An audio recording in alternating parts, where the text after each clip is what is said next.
Kita mengetahui antara anak dan ayah adalah hubungan yang tidak pernah terputuskan. Apapun yang dilakukan oleh seorang anak dalam bentuk kebaikan, baca Qurankah dia, belajarkah dia, berzikirkah dia, berinfakkah dia, melakukan amal saleh, semua yang dia lakukan maka orang tuanya akan mendapatkan pahala dari apa yang dia lakukan. Kenapa demikian? Itulah indahnya di dalam syariat Islam.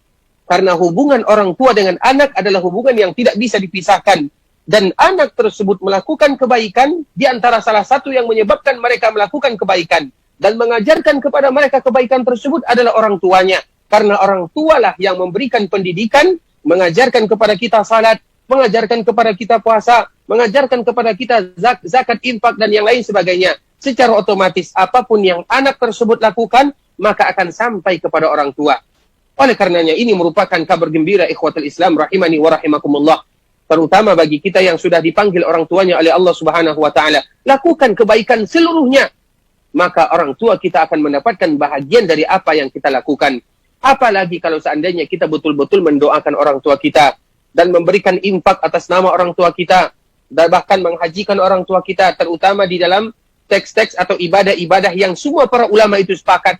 Karena ada ibadah yang para ulama itu sepakat bahwa itu akan sampai kepada orang tua kita, yaitu bersedekah atas namanya, berpuasa atas namanya, kemudian berhaji atas namanya. Semua ibadah ini para ulama sepakat bahwa akan sampai kepada orang tua kita.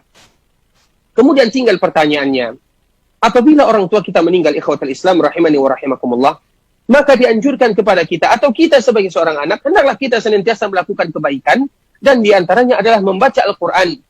Dan tidak mesti kita mengkhususkan hanya surat Yasin saja. Hendaklah kita membaca seluruh Al-Quran, mulai dari surah Al-Baqarah, Ali Imran, An-Nisa, Al-Ma'idah, Al-An'am, Al-A'raf, Al-Anfal, At-Taubah, sampai kepada surat terakhir, sampai kepada surat An-Nas. Kita membaca semuanya. Karena sebagaimana poin yang tadi telah kita sebutkan, seluruh ibadah yang kita lakukan akan didapatkan pahala oleh orang tua kita.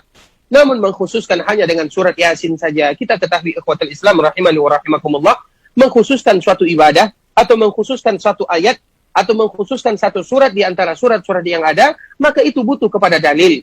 Sehingga yang kita lakukan adalah membaca secara umum Al-Quran. Kita baca semuanya. Kita mendapatkan pahala, orang tua kita pun mendapatkan pahala. Oleh karenanya inilah merupakan, atau inilah sesuatu yang harus kita lakukan, dan kita continue. Bukan hanya setelah orang tua kita meninggal saja, beberapa hari setelah orang tua kita meninggal, kita melakukan acara. Tidak demikian. Bahkan hari-hari kita melakukan yang demikian, bahkan sampai kita pun meninggal kita tetap melakukan yang demikian, karena bagaimanapun seluruh ibadah yang dilakukan oleh seorang anak, apalagi anak tersebut adalah anak yang betul-betul saleh dan salehah, akan didapatkan oleh orang tuanya. Jadi intinya ikhwatul Islam mengkhususkan bacaan surat atau bacaan ayat-ayat atau surat-surat tertentu, maka itu butuh kepada dalil yang jelas. Sehingga yang harus kita lakukan adalah membaca Al-Quran secara keseluruhan, kemudian melakukan ibadah-ibadah yang terbaik, atau melakukan sesuatu yang tadi telah kita sebutkan, yang sepakat para ulama bahwa ibadah itu sampai kepada orang tua kita.